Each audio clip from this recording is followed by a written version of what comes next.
xaflad si heer sare ah loo soo maamuusay laguna soo dhaweynayay mudane maxamed cabdi yaasiin dhiirane xogayaha guud ee golaha jabhadda xoreynta wadaniga Ogaadeenaya isagoo socdaal shaqo ku marayay wadamo aad u tiro badan iyadoona xaflad aad u ballaaran ay u sameeyeen jaaliyada bariga Sacuudi Arabiya ee magaalada Al-Hassa xafladaas oo ay ka soo qayb galeen taageerayaasha jabhadda xoreynta wadaniga ee Ogaadeenaya xafladaas oo ay khudbado kala duwan ka soo jeediyeen gudoomiyaha jaaliyada bariga Sacuudi Arabiya Ibrahim Yusuf Cabdi Xabeeb Cabdilaahi Axmed Ciraaqi wakiilka bariga dhexe ee jabhadda xoreynta Ogaadeenaya Cabdiraxmaan Maxamed Ibrahim gudoomiyaha ururka dhalinyarada ee Ogaadeenaya gudoomiyaha ururka hooyooyinka Marwo Faadumo Khaliif Cabdullah xafladiina waxay u dhacday sida tan munaasabadan aynu soo nimid waxay tahay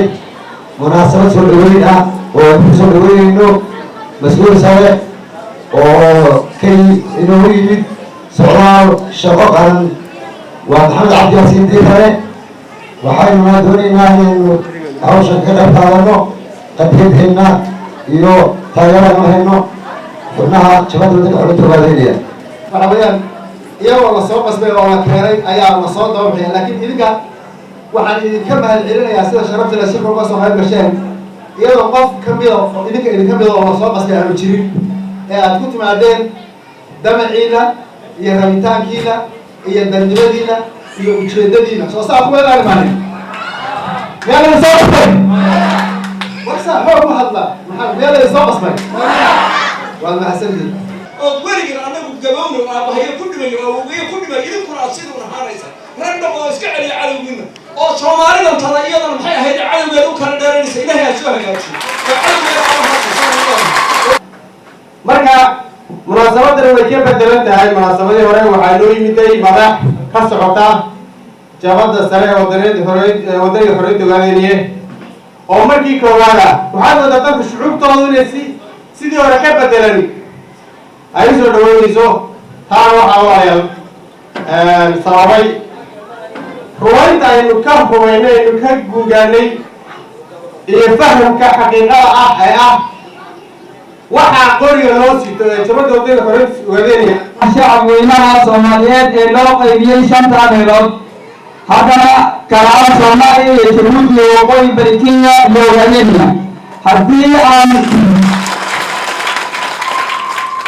aan soo noolo taariikhda gumaysiga iyo qaybintii dhulka Soomaaliyeed 1886 ilaa 1887 qaybsiga Afrika ee reer Yurub waxay Soomaalida ku kala qaybiyeen Ingiriis iyo Faransiis iyo Talyaani waxaan leeyahay waan garab taaganahay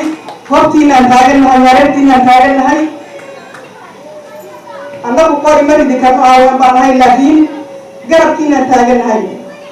oo af iyo aadinba waan garab taaganahay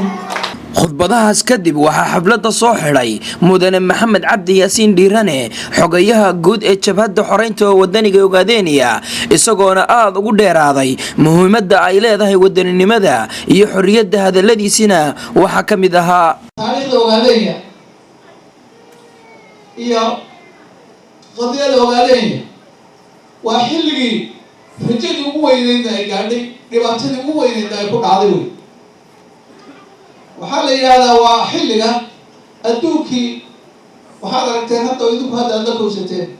dagaalka hadda adduunka ka jiraayo waa dagaal hal qoor ay yeedhiso oo waxaa la yiraahdaa qaraan waxaad wax la yiraahdaa ama unilateral decision go'aan kaliya oo hadda kuladii Mareykanka iyo hogaamiyaha adduunka u talisa waaga laba qaybood baa adduunka u talinayay oo waasiga NATO la kala yiraahdo oo galbeed iyo bari dagaal baa ka dhaxan jiray la yiraahdo dagaalka qabow Cold War ama xarbul baarid dagaalka intay ku jireen waxaa la yiraahdaa marka kaliya qadiyada kaliya ay u heshiyeen labadaas ee ay isku sabka ka galeen qadiyada Ogaadeenaya noqotay isku soo wada duubo xafladan ayaa si heer sare ah ku soo dhamaatay Caawil Cagaare Royal TV bariga Sacuudi Arabiya magaalada Al-Hassa.